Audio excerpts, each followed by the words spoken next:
Bene, allora eccoci qua, tornati in studio, ultima parte di questa puntata di TV7 Match, che come sempre viene dedicata alle ricorrenze storiche, alla storia, alla ricostruzione di avvenimenti che hanno segnato anche lo sviluppo, anche l'economia della nostra nazione. E questa sera ricordiamo un evento che viene appunto ricordato come la Marcia su Roma, ma prima della pubblicità si accennava al fatto che la Marcia su Roma, che poi segna quella che sarà l'inizio dell'era fascista, una marcia che viene sostanzialmente sostenuta anche dal mondo produttivo. No, viene sostenuta dal mondo produttivo, ma teniamo presente storicamente che la nascita del fascismo e la nascita del nazismo viene dalle grandi industrie belliche del paese, dei paesi a cui appartiene, quindi Italia prima,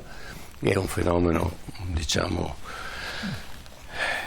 quasi necessario, siamo alla vigilia di una rivoluzione di conseguenza, e poi successivamente in Germania con il nazismo. È uno dei più grandi fornitori di finanziatori, che Krupp, ma non solo, ma anche Ford fornisce circa 35 milioni di dollari al partito nazista, siamo nel 1933, per la campagna elettorale.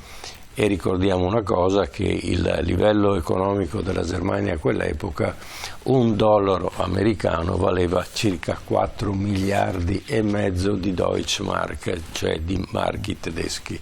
Questa era la proporzione, per cui ha dato un potenziale ad Hitler tale che ha potuto comprarsi quanti voti voleva. E questi sono i finanziamenti che venivano dall'industria, perché era necessario, in quanto loro dovevano prepararsi per un'altra guerra. E difatti Hitler, salito al potere nel 1933, durerà 11 anni e in 11 anni farà le guerre più schifose, partendo dalla guerra in Spagna e poi la grande guerra mondiale, la guerra contro la Russia e tutto il resto, contro la Polonia e tutto il resto. Quindi diciamo che a motivare le guerre sono le aziende che producono le armi, e lo stiamo vivendo ancora adesso. Prendiamo spunto da questo avvenimento per riuscire a capire a chi giova la guerra. Certamente non ai cittadini italiani o ucraini o russi, ma certamente ai grandi, diciamo, latifondisti di questi paesi. Quindi abbiamo con noi due esperti di storia che ci aiuteranno ad approfondire questa situazione. Certo, li presento per voi che siete a casa. Abbiamo con noi, ringrazio per essere tornato qua in studio, il professor Patrizio Zanella. Buonasera. Buonasera. Buonasera professor Zanella, è uno storico, un giornalista, e ringrazio anche il professor Damiano Fusaro. Buonasera Fusaro. Buonasera, grazie dell'invito. E grazie a lei per essere qua, anche lui è un docente di storia, uno storico.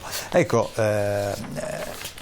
Ermanno, si parlava prima, affrontando il tema dell'Ucraina, abbiamo parlato delle guerre necessarie, delle guerre assolutamente utili e indispensabili per fare affari e soprattutto... Sono funzionali, le guerre sono funzionarie per andare a depredare, non solo naturalmente il nemico, ma probabilmente, cioè la prima cosa è quella di depredare i propri cittadini, perché chiaramente durante una guerra chi soffre di più è chi naturalmente appartiene a quella nazione che è entrata in guerra.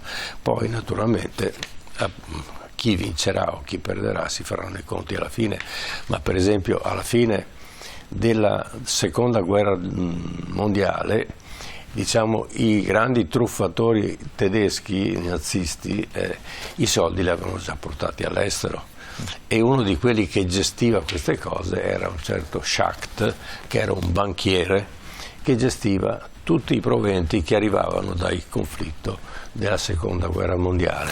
Poi naturalmente questi soldi andarono in Svizzera prima e successivamente in Argentina, e poi andarono negli Stati Uniti, e di conseguenza, diciamo, alla fine il vantaggio fu chiaro e tranquillo.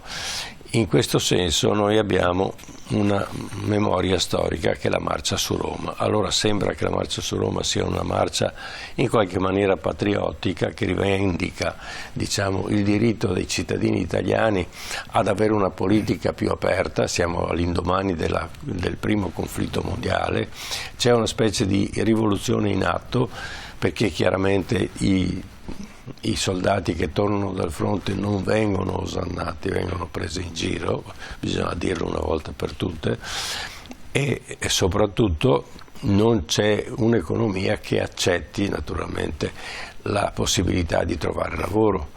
È un'economia da rimettere in piedi, tutti soffrono e tutti vogliono un'Italia diversa, ammesso che allora ci fosse ancora un'Italia in qualche maniera unita, e questa rivoluzione porta naturalmente a un certo scompenso, ma soprattutto c'è una commissione in Parlamento che è stata eletta per vedere tutte le struffe che le aziende italiane hanno fatto nel cedere, nel vendere naturalmente o nel fatturare ma non consegnare mai prodotti bellici che poi sono stati pagati e si sono arricchiti indipendentemente dal fatto che era necessario che loro producessero armi per fare la guerra.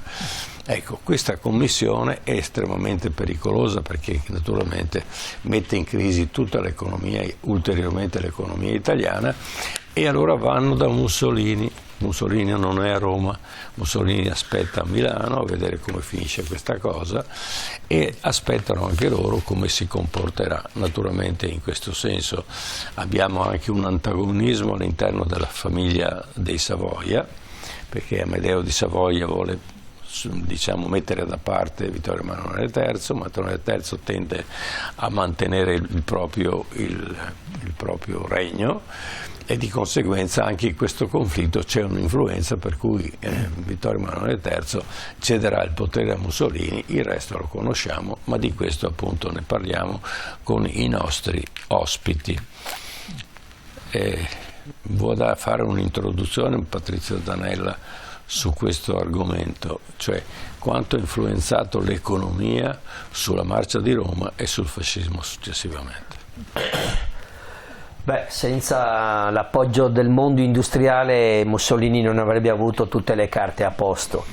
C'è da dire che in quel frangente di grande crisi della democrazia, in questo caso dei liberali soprattutto, al di là della democrazia, ecco, c'è da dire che in questo frangente Mussolini è il dominus della situazione, è il personaggio imprescindibile. Va ricordato come all'inizio Mussolini non godeva di nessuna, diciamo, credibilità da parte del mondo industriale. La cosa se la guadagnerà lentamente quando i governi nel biennio rosso si alternano con una certa rapidità e ormai anche le piazze sono anche stufe di vedere le proteste, gli scioperi e tutto questo movimento, no, di disordini sociali. Ecco che le squadristi di marca fascista sono un po' la forma che garantisce un po' di tranquillità o di garanzia. Allora il mondo industriale, lei mi chiede, il mondo industriale lentamente si avvicina a Mussolini pensando di poter poi controllare anche il fascismo, quindi c'è un tentativo liberale di costituzionalizzare il fascismo con l'appoggio del mondo industriale. Einaudi in questo caso garantisce per quanto riguarda il mondo della stampa, con il Corriere della Sera, con Albertini. Poi abbiamo altri rappresentanti del mondo industriale tipo Conti e Silvestri, che sono della Confindustria, Confindustria che invitano anche altri imprenditori a dare questo tipo di fiducia. Si pensa che in questo modo si possa ammorbidire, ecco, la tensione che c'è nel paese e di mettere lì un Mussolini che faccia solo quello che volevano gli industriali o quello che volevano i liberali. Ricordiamo che pensavano di poter controllare il personaggio. Poi un po' alla volta che cosa accade? Accade che dietro queste forti adesioni c'è anche l'Edison, c'è anche la banca, ci sono un pool di banchieri che si accodano a sostenere tutte le operazioni che il fascismo chiede di sostenere. Ricordiamo anche un'operazione che senza l'aiuto degli industriali per il fascismo sarebbe stata molto critica, ovvero il periodico, il quotidiano fascista che Mussolini, il Popolo Italiano mi pare che fosse il titolo di questo periodico, che riesce a avere finanziamenti cospicui e da qui, con la propaganda che veicola questo quotidiano, a tenere sotto controllo molta dell'opinione pubblica. Quindi questo è subito una mano tesa del mondo industriale che potenzia l'informazione, ma è un'informazione propagandistica che Mussolini, già artefice giornalista, diciamo, quando era ai tempi del socialismo, riesce poi a veicolare anche a livello di opinione pubblica. Certo, bene. Allora vediamo il primo contributo, Italia in guerra. Quando il 24 maggio del 1915 le truppe attraversano il Piave, l'Italia dichiarava unilateralmente guerra ai suoi ex alleati. Era passato solo un mese dalla firma del patto segreto di Londra tra il Regno d'Italia e la Triplice Alleanza, Francia, Inghilterra e Russia. Ma l'Italia era in trattativa anche con la Triplice Intesa, Austria e Prussia, di cui era alleata da anni e che l'avevano appoggiata nella prima guerra di Libia contro gli anglo-francesi. Il patto di Londra però prevedeva compensi territoriali che sarebbero stati riconosciuti, anche se solo parzialmente, a fine conflitto. Prima di entrare in guerra però l'Italia dei Savoia aspettò, valutando l'alleanza più conveniente. Scartate le offerte di Austria e Prussia, che chiedevano solo la neutralità dal conflitto, l'Italia scelse di entrare in guerra con la Triplice Alleanza, facendone una questione principalmente d'affari. A spingere in questa direzione c'era il mondo dell'industria. I francesi facevano pressione finanziando le casse di risonanza più significative dell'epoca, personaggi come Gabriele D'Annunzio o il giornale Il Corriere della Sera. L'Ansaldo, la più importante azienda di produzione bellica italiana, fece un significativo aumento di capitale che sarà sottoscritto dalla Francia, che premeva per l'intervento in guerra. Era una occasione per gli industriali italiani e anche di tutta Europa per fare grandi guadagni. La produzione industriale era già in crescita e le novità tecnologiche aiuteranno a incrementare la produzione. Per le truppe al fronte serviva di tutto, dalle divise ai trasporti, all'assistenza sanitaria, a tutte le vettovaglie, anche le donne per le case di tolleranza. La Fiat, l'Ansaldo e la Breda e tante altre industrie diventano così improvvisamente sostenitrici del conflitto per un business che di patriottico aveva ben poco, ma che è alimentato invece dalle commesse dello Stato. Se poi centinaia di migliaia di giovani perdevano la vita al fronte, poco male, era una sfortunata coincidenza, un sacrificio in nome della patria, a che comportava un giusto lucro sulla pelle degli italiani. Quello che l'Italia ottenne alla fine della guerra probabilmente lo avrebbe ottenuto comunque da Austria e Prussia qualora fosse rimasta neutrale, ma visto che pecunia non olet e il denaro non puzza, è difficile dire di no a lauti guadagni. Bisogna dire che non si trattò di un fenomeno solo italiano, tutta l'industria pesante mondiale ne fu coinvolta.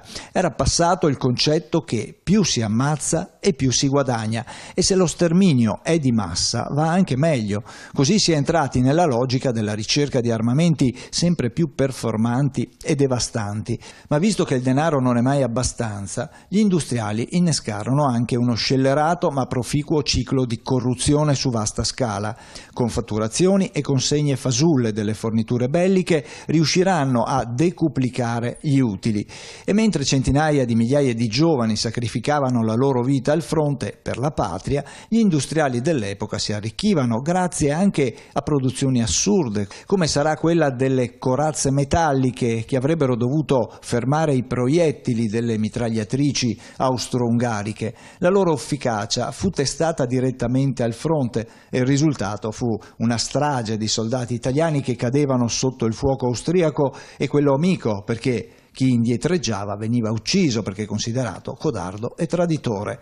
Sul fronte italiano gli approvvigionamenti non venivano consegnati, ma le fatture arrivarono regolarmente al Ministero della Guerra e furono regolarmente pagate. Spesso il materiale consegnato era avariato oppure i prezzi erano 3 o 4 volte superiori a quelli di mercato. Tutto questo creò una voragine nel bilancio dello Stato che peserà sul dopoguerra, andando a creare quella crisi economica che graverà sui reduci del conflitto, che non troveranno lavoro anche perché nelle fabbriche erano entrate a lavorare le loro donne al posto degli uomini impegnati al fronte. Al termine della guerra fu istituita una commissione parlamentare d'inchiesta e saranno trovate le prove che dimostreranno che quasi tutte le forniture erano finite nel meccanismo corruttivo. A rimanere beffati in tutto questo erano stati i reduci di guerra, le loro famiglie, le famiglie con i loro lutti, a cui erano stati promessi terre e indennizi economici una volta finito il conflitto. Non riceveranno nulla, a differenza appunto delle grandi aziende che avevano intascato centinaia di milioni di lire, spesso in modo truffaldino. La guerra lascerà un debito 6 volte superiore alla somma dei debiti accumulati da tutti i precedenti governi d'Italia. Solo il debito verso l'estero ammonterà a oltre 20 miliardi.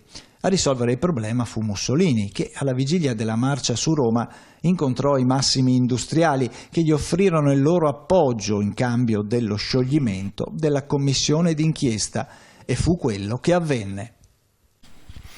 Certamente, ma non solo, ma quei milioni di dollari che gli Stati Uniti avanzavano furono azzerati quando ci fu il governo di Mussolini, quindi gli Stati Uniti appoggiarono l'evento del fascismo in Italia.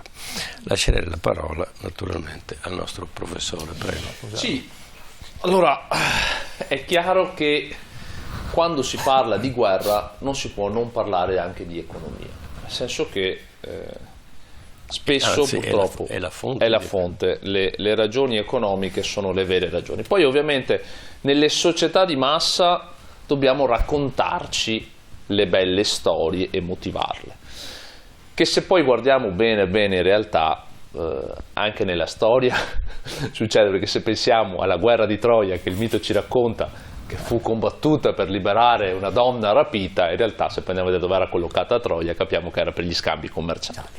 E quindi già da che mondo è mondo la guerra si fa per i soldi e per i vantaggi economici.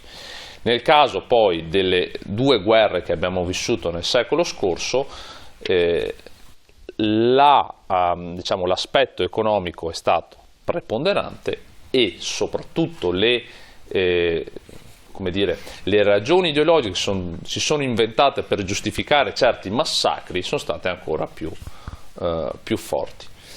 Per quanto riguarda poi lo specifico della marcia su Roma, ricordiamoci che la marcia su Roma potrebbe essere benissimo chiamata, anche forse qualcuno adesso si offenderà, la farsa su Roma, perché in realtà che venisse poi presentata come sto grande evento, sta cosa, Mussolini appunto era a Milano e anzi probabilmente se ne stava già andando verso la Svizzera, era a casa della Sarfatti, di Margherita Sarfatti, nella villa della Sarfatti, e stava per scappare verso la Svizzera. Ma incontra poi il favore degli industriali che in quel momento hanno bisogno di Mussolini. Ma non ci sono solo gli industriali, in quel momento lì ha anche l'appoggio del Vaticano e della monarchia, ed è la stranezza italiana di come un ex socialista anticlericale sia diventato poi l'uomo della provvidenza per Santa Romana Ecclesia. I patti lateranensi poi firmerà nel 29. Poi c'è da dire anche perché diciamo farsa. Se noi andiamo a guardare semplicemente i numeri, alle elezioni politiche del 21 il Parlamento si è venuto a creare il partito fascista, che era unito nel blocco nazionale insieme ai liberali, aveva 35 deputati su 530 e passa. Di conseguenza era una forza numerica inutile, irrisoria. Le forze armate che riesce a disporre il comandante Pugliese al momento di quando stanno per fare la marcia su Roma sono 38.000 rispetto ai 35.000 manifestanti che pare stessero arrivando su Roma. Tra l'altro in giorni di pioggia, gente anche male organizzata, quindi tutto quello che si va a preparare non desta sta necessità. Facta il Presidente del Consiglio, per quanto fosse diciamo l'utile idiota messo lì al momento, però non aveva sentore di qualcosa di pericoloso. Diventa pericoloso proprio perché i cosiddetti poteri forti hanno interesse che un uomo come Mussolini, con i metodi che aveva Mussolini, rappresentasse la forza e la decisione.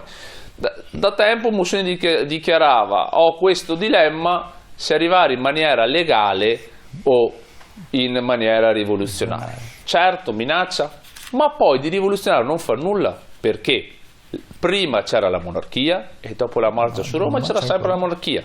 Il governo gli viene affidato da Vittorio Emanuele III in maniera estremamente legale, e quindi quella che viene poi raccontata dopo, l'epopea della marcia su Roma, l'inizio della rivoluzione fascista, dell'epoca fascista, in realtà non è stata altro che una farsa per giustificare una presa del potere che ha permesso a banchieri, industriali di continuare a fare i propri sporchi interessi.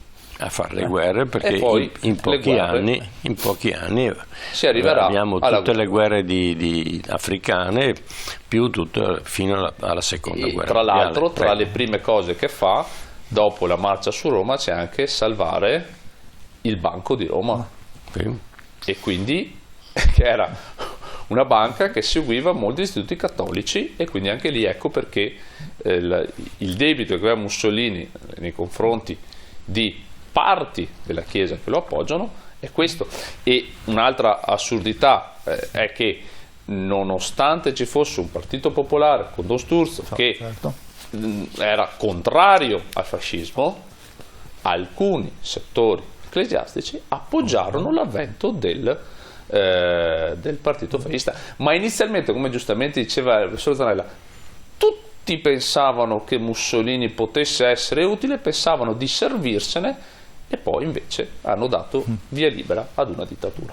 Ma Mussolini faceva tutte queste cose importanti gratuitamente? Ma si dice che passasse tutto il traffico del denaro sotto banco che veniva dato dagli industriali a Mussolini, lo riceveva il fratello. Il fratello di Mussolini era il punto, il garante naturalmente del traffico. Allora, se questo succede una volta, succede ancora adesso in Ucraina. Quindi cosa. I finanziamenti che arrivano in Ucraina tornano anche indietro, sia in Germania che in Italia o in Francia. L'ultima cosa appunto sul fatto della corruzione. Ricordiamoci sempre che Matteotti, quando viene ucciso, non viene tanto ucciso perché aveva denunciato i brogli e le violenze, perché quelle in qualche maniera erano già conosciute, e infatti poi Mussolini dirà sì, se abbiamo fatto, ma è stato fermato perché lui stava andando in Parlamento a dichiarare tutte le tangenti che le ditte petrolifere avevano pagato all'Italia, cioè stava parlando della corruzione del fascismo, per quello è stato ucciso, perché le violenze in qualche maniera giustificavano anche l'aspetto forte, ribaldoso e ardito del fascismo, ma la corruzione vuol dire che questi di patriottico non avevano nulla. Certo.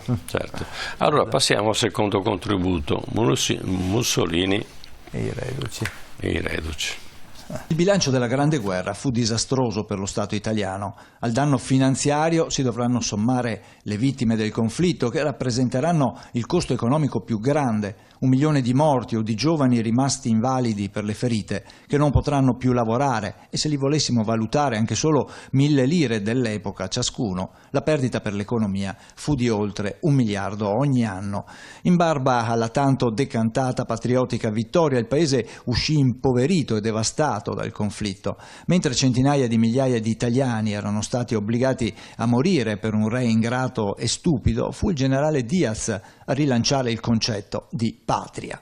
Sarà dopo la disfatta di Caporetto che Diaz riuscirà a motivare la truppa dopo il silenzio assordante di Cadorna e del suo detto «meglio mandare all'attacco la truppa perché i proiettili costano di più». Questo era quanto valevano le vite dei soldati morti in una guerra inutile che si poteva anche non fare, evitando centinaia di migliaia di lutti. Finito il conflitto, il furto dovuto alla corruzione bellica aveva lasciato il paese in una situazione economica drammatica. La disoccupazione, la riconversione dell'industria da bellica a civile, il reinserimento dei reduci dal fronte erano problemi enormi, ma tutte le famiglie italiane erano state coinvolte nella follia di una guerra di aggressione all'Austro-Ungheria per liberare i territori di Trento e Trieste. Una carneficina che aveva segnato gli italiani, i reduci, le loro famiglie e che ora chiedevano il giusto riconoscimento per i dolori e i lutti patiti. Ma non basterà trasformare in modo opportunistico i morti in caduti e nemmeno istituire la figura del milite ignoto nel tentativo di dare dignità alle centinaia di migliaia di combattenti scomparsi, di cui non si era trovato più nulla. Saranno almeno 200.000 gli italiani.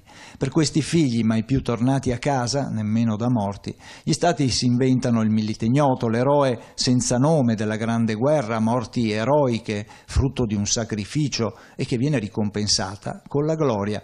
Del milite ignoto si approprierà ben presto il fascismo e pochi giorni dopo la conclusione del congresso, il 10 novembre 1921, che sancisce la trasformazione del movimento dei fasci combattenti in partito nazionale fascista, un corteo di fascisti renderà omaggio al milite ignoto.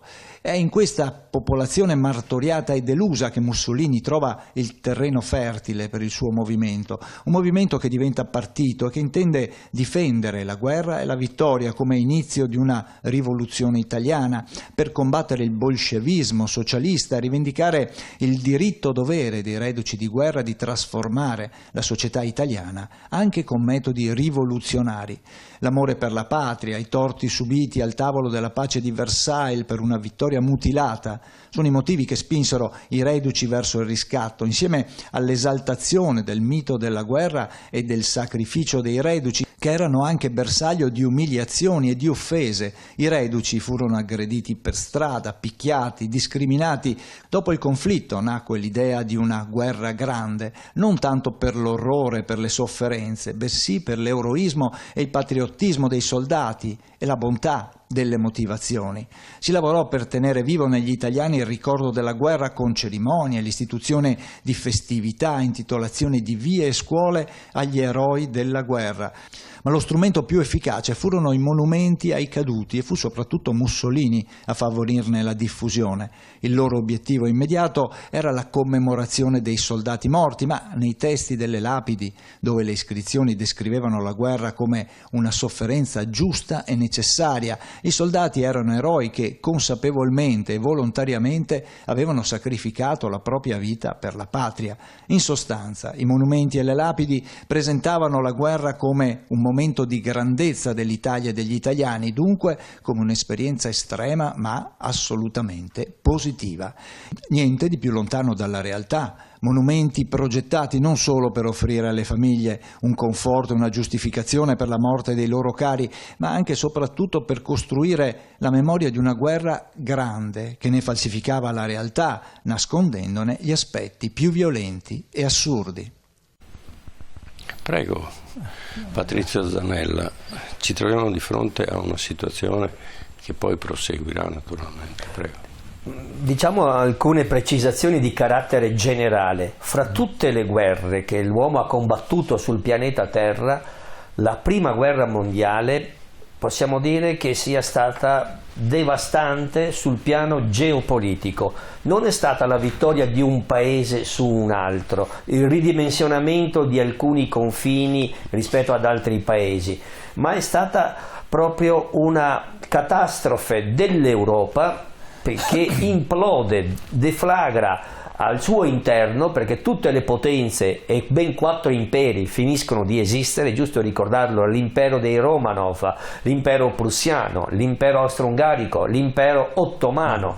Non assistiamo nell'epoca di tanti conflitti bellici una scomposizione, ecco, dei confini così vasta e così estesa. Questo per inquadrare subito la valenza e la portata geopolitica. La seconda valutazione di ordine culturale e filosofico che va tenuta presente invece riguarda la fine di un sogno. Quale sogno? Quello della Belle Époque, quello della civiltà, quello delle comodità della vita che all'inizio del Novecento ogni paese accarezzava come suo futuro. La guerra ha portato indietro all'epoca tribale, se vogliamo, alla bestialità più assurda, perché l'uomo fa un'altra esperienza che non aveva mai sperimentato prima, ovvero quello di rimanere a contatto con la morte, con l'angoscia della sofferenza per ore e giorni, con le continue, diciamo, vicissitudini che vive nelle guerre di trincea. Anche questa è una devastante, è uno stallo sanguinoso di tantissimi fronti di guerra, dove c'è l'individuo che non ha mai sperimentato prima, neanche i comandanti non hanno mai sperimentato prima una carneficina del genere. Allora, tutto questo che cosa ci dice? Ci dice che l'uomo, decretando la guerra, è andato incontro verso l'ignoto, come ogni guerra purtroppo. È giusto ricordare che ogni guerra dichiarata non è mai una conquista assodata, ma si va verso l'ignoto di cui non si riescono mai a capire le conseguenze. Ecco anche la sua durata: quando non se ne vede un fine si va oltre, si va oltre, si va oltre, incrementando anche il numero dei morti. Ma in quel contesto, in quel frangente, ecco, accadono anche delle cose assurde, quello di impiegare il massimo della scienza e della tecnologia a fini appunto di distruggere l'avversario. Certo. Anche questo, che doveva essere un blitz, la famosa parola blitzkrieg, e invece sarà un long krieg, insomma, altro che un blitz improvviso.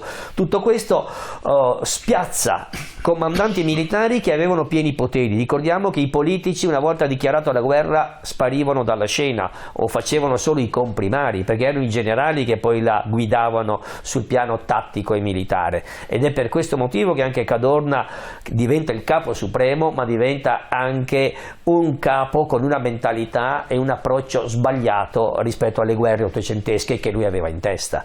Quindi ci sono tutti questi aspetti che purtroppo oggi li valutiamo con tutta un'altra prospettiva, ma allora queste erano le dinamiche che si reputavano e si ritenevano le più sagge, senza accorgersi della stupidità di cui erano portatrici.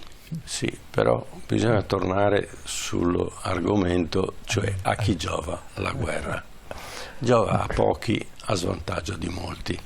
Ma abbiamo degli esempi nella storia, diciamo, italiana, soprattutto il periodo del ventennio fascista, no, addirittura che lo Stato italiano non ha denari sufficienti per fare le guerre, soprattutto le guerre in Africa. E quindi cosa chiede ai cittadini?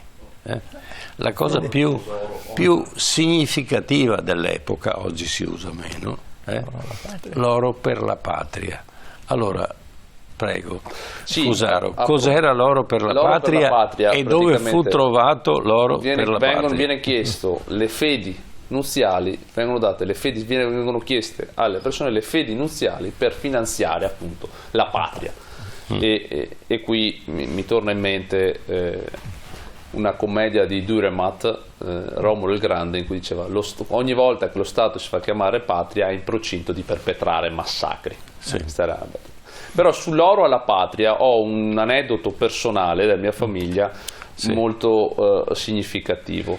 Allora, mio padre è veneto, mentre mia madre è umbra. precisamente di un paesetto che si chiama Mucciafora, frazione di Poggiodomo, a 1070 metri di altezza in provincia di Perugia.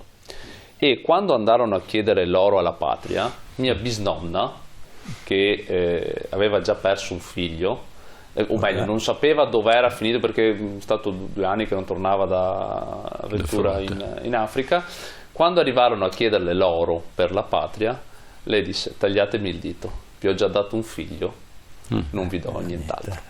Certo. Ecco, quindi è stato un po' un caso un po' particolare, però ecco, arrivare a chiedere alle persone la fede nuziale, che è la cosa più cara che uno ha a cuore, insomma, è il simbolo del matrimonio, che oggi appunto non si porta più. Io ad esempio sarei un cattivissimo contribuente nei confronti della patria perché l'ho tolto, però per chi si è sposato, insomma, appunto, e ha il piacere di avere questa cosa al dito, è allucinante oggi pensare a dare questa cosa qui per fare le guerre, cioè per arrivare poi a dei massacri del genere, rimanendo sempre in quel paesetto.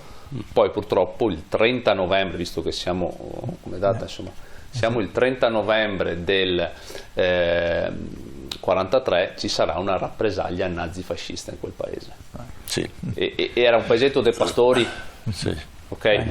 E quindi non avevano niente, e però la stupidità, l'avarizia umana ha portato a massacrare anche in mezzo a quei monti dispersi. Ma che fine ha fatto quell'oro? L'oro delle fedi delle famiglie, quindi il simbolo dell'unità familiare, no? Erano le fedi matrimoniali. Allora c'è stato un processo a Padova, era il processo sull'oro di Dongo, quello che il signor Mussolini, scappando da Milano a fine della guerra, si portava dietro, che era i lingotti da cui era stato ricavato l'oro delle fedi matrimoniali. Ovviamente se ne possessarono quelli che fermarono la colonna di camion, e che fine abbia fatto non si sa esattamente, ma sicuramente non erano tedeschi, di conseguenza stavano dall'altra parte, cioè contro Mussolini. Poi sappiamo che a Dongo Mussolini ci lasciò le penne, ma l'oro di Dongo non fu mai più ritrovato, ma lui se l'era portato dietro perché stava scappando per andare in Svizzera. Ecco, questo diciamo è il risultato delle guerre, quelle che stanno succedendo adesso, perché noi abbiamo la stampa che non ha né voglia né tempo né la coscienza di parlarne. Dove tornano indietro i soldi che noi diamo a Zelensky? Perché Zelensky non può prendere solo i soldi, deve restituirli e tenere buoni tutti gli altri.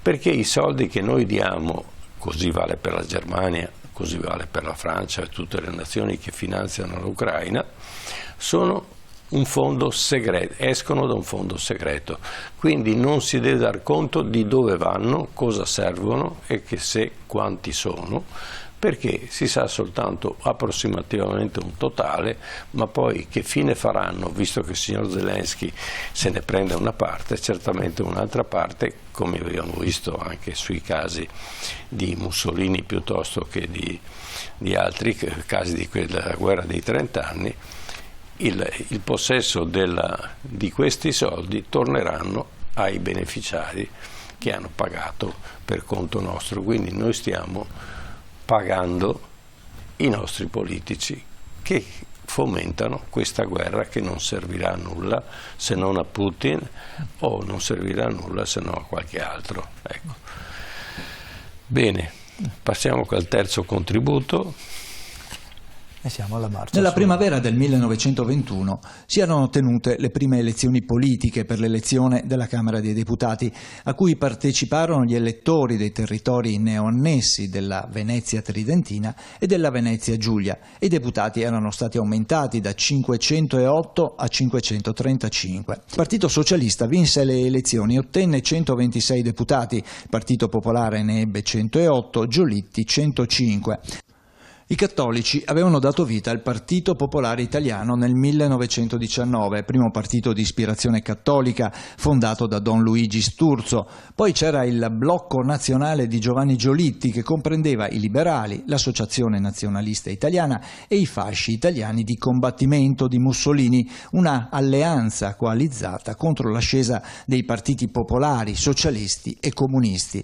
Il 9 novembre del 1921 però a Roma si tenne il terzo congresso dei fasci di combattimento. L'Assemblea votò la trasformazione del movimento in partito politico, dando vita al Partito Nazionale Fascista. Nel febbraio del 1922 i giolittiani e i popolari formarono il governo di Luigi Facta, esponente giolittiano, ma si trattava di un governo fragile e si iniziò a gridare abbasso il Parlamento e a reclamare la dittatura militare. Il 13 luglio a Cremona le sedi socialiste e popolari venivano devastate dai fascisti. 6 giorni dopo il governo Facta veniva sfiduciato e presentava le dimissioni. Ma il re Vittorio Emanuele III, non riuscendo a trovare nessuno disposto a formare un nuovo esecutivo, rinviò Facta alla Camera, che gli votò la fiducia il 1 agosto. Facta conservò l'incarico fino al 28 ottobre dello stesso anno. La violenza fascista era ormai dilagante, le organizzazioni della sinistra politica e sindacale erano il bersaglio dello squadrismo che dopo le piazze iniziò a conquistare le sedi e i palazzi del potere. Il 3 agosto fu occupato Palazzo Marino a Milano, 10 giorni dopo iniziò a prendere forma il progetto della marcia su Roma. La direzione politica era affidata a Mussolini, Michele Bianchi e Cesare Rossi, l'organizzazione operativa e militare a Italo Balbo. Il 24 ottobre il partito fascista si riunì a Napoli. Mussolini proclamava: o ci daranno il governo o lo prenderemo, calando su Roma.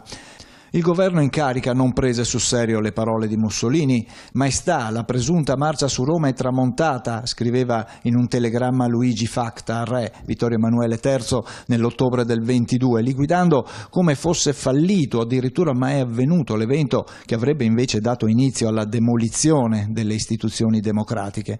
Ma Facta non fu il solo miope, anzi, dopo l'adunata dei fascisti a Napoli del 24 ottobre, il Foglio Comunista, l'Ordine Nuovo, fondato da Gramsci, ben lontano dall'allarmarsi, minimizzava pure lui e parlava di carnevalata napoletana avvenuta nel paese di Pulcinella. E ormai evidente, si leggeva, che il fascismo è in via di disgregazione. Una lite tra borghesi che non interessava, confermavano i capi del socialismo e del comunismo, partendo per Mosca verso la Terza Internazionale. Ma così non sarà. Il 26 ottobre Michele Bianchi, segretario del partito fascista, chiama i camerati alla mobilitazione generale. I fascisti dovevano armarsi, indossare la camicia nera e prepararsi a partire per Roma con tradotte speciali che dovevano passare nella nottata. Il 27 ottobre Luigi Facta si dimette, ma come ultimo atto del governo dimissionario propose al re di promulgare lo stato d'assedio, senza però ottenere la firma del sovrano. Nella notte tra il 27 e il 28 ottobre 1922 il generale Pugliese chiese disperatamente ordini al capo della polizia, il quale aveva ricevuto disposizioni dal primo ministro Facta di andare tutti a dormire, tanto fino al giorno successivo non sarebbe arrivato nessuno. Poche ore dopo lo stesso Facta venne svegliato in albergo alle 3 di notte. Eccellenza, i fascisti marciano, e lui commentò assai stupito e scosso dalla notizia, in attesa. Il 28 ottobre i fascisti entrarono a Roma senza incontrare resistenza. Il giorno dopo il re convocò Mussolini nella capitale per conferirgli l'incarico di formare il nuovo governo. La marcia aveva raggiunto il suo obiettivo, ma i primi complici del suo successo e delle tragedie che ne seguirono furono gli antifascisti. Il re Vittorio Emanuele III non fu più incosciente dell'intera classe politica che, deridendo e gettando in farsa ciò che farsa non era, aprì la porta al fascismo. Tutti convinti che il movimento armato si sarebbe esaurito da solo, Mussolini era al potere e il 1 novembre 1922 sarebbe stato il primo giorno dell'era fascista. Ecco, per concludere, questo evento che poi ha portato un ventennio veramente tragico di continue guerre, perché diciamo che le guerre sono la sostanza dell'Italia tra la fine della prima guerra mondiale e la seconda, quindi non c'è soluzione di continuità. Ci sono le guerre in Africa, c'è la guerra di Spagna, peraltro voluta dal Papa Pio Pio XI e poi naturalmente la seconda guerra mondiale. Peraltro c'è un periodo anche di alleanza con il partito, diciamo, bolscevico, quando c'è l'accordo Ribbentrop-Molotov, per cui l'Italia ottiene un sacco di aiuti dalla Russia. Ma questo naturalmente stava nei patti che si erano stati fatti. Poi Hitler cambiò rotta su stimolazione degli americani e quindi andò contro Stalin, perché ovviamente temeva un attacco da parte dei russi che probabilmente non ci sarebbe mai stato, perché allora i russi non erano in grado di aprire un conflitto. Prego, professore.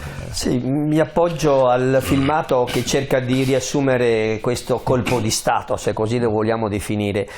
Come ho sentito anche da alcuni pseudo-opinionisti in queste settimane, mi permetto di giudicarli così, che la marcia su Roma sia stata una farsa, una pagliacciata, non alludo certo all'intervento del collega adesso in questo frangente, perché effettivamente se noi fossimo stati lì il 28 di ottobre chiaramente non è successo nulla di violento. È vero, pioveva, però è l'apice, attenzione, è l'apice di una lunga strategia pianificata, dove Mussolini è abile minacciare per ottenere quei poteri militari e politici a cui ambiva. Ricordiamo anche che le camicie nere avevano fatto la prova in quel di Napoli, era andata come era andata qualche settimana prima, e stavano puntando adesso su Roma. Ma le grosse difficoltà Mussolini le ha superate su altri fronti, non certo quella delle ultime ore della marcia su Roma, perché prima doveva neutralizzare D'Annunzio. In questo caso D'Annunzio era il nemico numero uno, accertarsi che D'Annunzio non fosse d'accordo con lo Stato liberale. Secondo, doveva accertarsi della neutralità dell'esercito, e qui aveva avuto qualche rassicurazione in qualche caserma, si sapeva che le forze dell'esercito italiano in quel momento erano spaccate, non erano assolutamente pronte neanche a obbedire agli ordini del re, se avesse decretato lo stato d'assedio, di sparare sulle diciamo soldataglie che si stavano organizzando. Terzo, ricordiamo che in quel momento Mussolini cambia lo slogan, lo mutua dallo slogan cosiddetto socialista comunista, tutto il potere ai soviet, invece tutto il potere ai fascisti, e quindi debella completamente il cosiddetto sistema liberale. Da ricordare anche che non accade nulla, fanno la sfilata solo per omaggiare il re, di cui Mussolini non parteciperà a questa sfilata, ma lui, una volta che ha ottenuto l'incarico, ottiene solo così la soddisfazione di sfilare sotto le finestre dei palazzi governativi. Numericamente millanta 300.000 persone, in realtà 60.000 o 100.000, ma sono state molto meno. Una qualsiasi, diciamo, compagine dall'esercito italiano li avrebbe stroncati sul nascere, certo, come forza. Non erano armati. Non erano neanche armati, eccetera. Ecco, piuttosto da questa, diciamo, data del 28 ottobre poi la si è mitizzata, è diventata, diciamo, la base per provare la fedeltà di chi c'era o chi non c'era in quel momento, e quindi tutti i fascisti a fare la corsa a testimoniare che loro c'erano, erano presenti o erano a Roma. E volevo aggiungere un'altra cosa che abbiamo così sfiorato e toccato, come questi pseudo nuovi uomini che salgono al potere siano invece altrettanto deboli sul piano della rettitudine morale, quindi la corruzione è subito veloce fin dai primissimi tempi del fascismo. Non occorre mica aspettare la guerra di Etiopia, non occorre mica aspettare, diciamo, gli anni 30, ma fin dagli anni 20, come giustamente ha ricordato il collega Matteotti, che denunciava, no, gli affari petroliferi o meno, ecco, già fin dai primi mesi c'è una corruzione che si concentra. La propaganda viene zittita, anzi la stampa e la magistratura, ricordiamo che sono posti sotto controllo, per cui non c'è neanche più la possibilità di poter rivelare questo tipo di... Rifaccio solo due esempi. Farinacci Roberto Farinacci gestiva tutti gli appalti come fossero dei feudi personali. Il presidente del Senato, Federzoni, aumenta il suo stipendio da 25.000 lire a 125.000 lire, senza dire niente a nessuno. Bottai si compra delle ville fuori Firenze. Abbiamo di quegli investimenti dei più alti gerarchi nazisti negli anni 20 che dimostrano come questi soldi, per quanto riguarda la corruzione, il fascismo ne cominciava già a fare incetta e a distribuire a seconda di chi esibiva il premio fedeltà e il silenzio.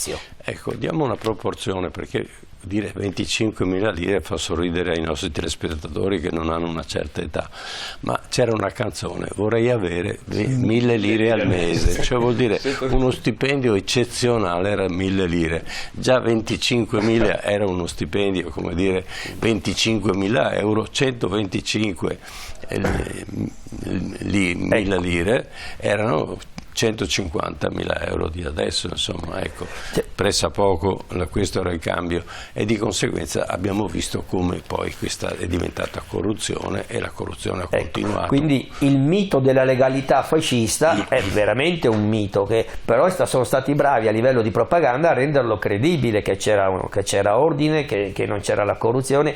Persino le amanti venivano riempite di denaro, perché Mussolini, sappiamo benissimo quante donne attorniavano il suo are, eppure erano tutte prezzolate, e persino la Petacci riceveva molti soldi perché non rivelasse la sua tresca. Era risaputa, ma non doveva essere strombazzata troppo ai 420, per cui anche a livello sentimentale Mussolini e gli alti gerarchi zittivano tutte le voci che potevano rivelare i pettegolezzi legati ai sentimenti.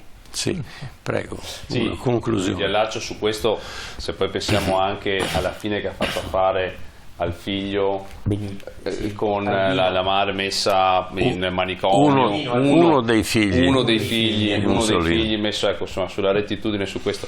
Poi probabilmente anche il fatto di essere arrivati a Roma, insomma, abbiamo visto più di qualcuno che quando arriva a Roma prima si presentano come super legalitari, poi quando arrivano nelle stanze del potere a Roma cambiano improvvisamente o ci cascano in queste cose. Nella corruzione il problema è che tutte queste cose farebbero in qualche maniera sorridere se non avessero riguardato le persone, e se non riguardassero le persone. Poi dietro a queste storie c'è tutto quello che il fascismo violento ha creato e che aveva cominciato già prima nelle campagne. Quando parliamo del il biennio rosso, voleva dire anche l'occupazione delle campagne, ma venivano occupate perché le condizioni di vita di contadini che lavoravano nelle campagne erano assurde. Soprattutto pensiamo nelle nostre zone, insomma, la pianura padana, la bassa padovana, le opere che fanno le leghe bracciantili proprio per avere la dignità di poter vivere, di quei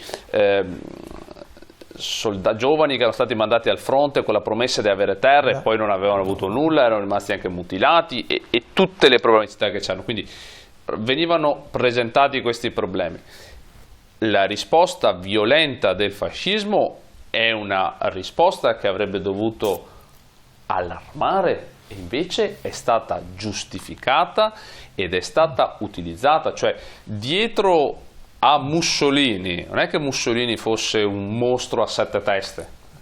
Mussolini era un maestro elementare che si è trovato al posto giusto nel momento giusto per il suo avvento, ma dietro c'erano tutte persone che l'hanno finanziato, che hanno permesso e che hanno esaltato questo sistema. E allora dovremmo capire anche oggi chi ci guadagna ad avere determinati fenomeni, chi ci guadagna a parlare ancora di guerra, perché c'è bisogno di restituire la leva, notizia di oggi, certo. E la definizione è stata: la restituiamo volontaria per poter difendere la patria. Queste sono le dichiarazioni di oggi, insomma. Certo. Quindi stiamo attenti, perché non erano dei mostri, erano persone normali che per interessi di qualcun altro hanno mandato al massacro migliaia di persone. Certo, purtroppo diciamo che la storia è questa.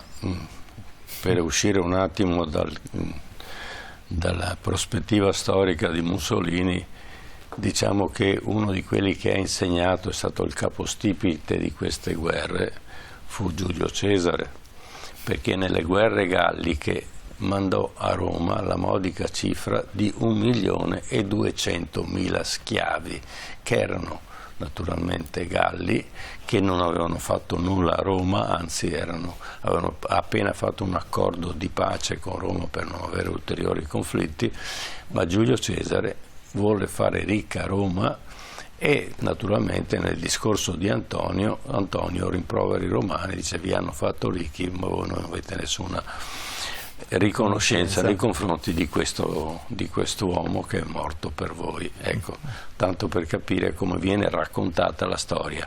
Un conto è la realtà, un conto è la storia che scrivono gli storici che non hanno il coraggio, ma soprattutto c'è una cosa, che la storia non è mai collegata con l'economia, e invece bisognerebbe che gli economisti scrivessero la storia, cui prodest, quanti soldi servono per fare una guerra, e ne abbiamo l'esempio con la guerra in Indocina, piuttosto che con le guerre imperiali inglesi e tutto il resto. Va bene, certo. Grazie del vostro intervento e torneremo sull'argomento. Grazie al professor Patrizio Zanella che è stato con noi qua in studio, e grazie anche al professor Damiano Fusaro, grazie a entrambi. Grazie a voi per il vostro contributo e averci aiutato a ricostruire questo periodo così importante della nostra storia, e anche per capire un po' anche quelle che erano appunto le manovre, qual era la situazione che si nascondeva dietro tutto quello che è avvenuto. Grazie ancora, grazie anche ai telespettatori che ci hanno seguito fino a quest'ora. Adesso vi lasciamo alla nostra programmazione, noi ci ritroviamo venerdì prossimo come sempre alle 21 con TV7 Match. Buonanotte a tutti.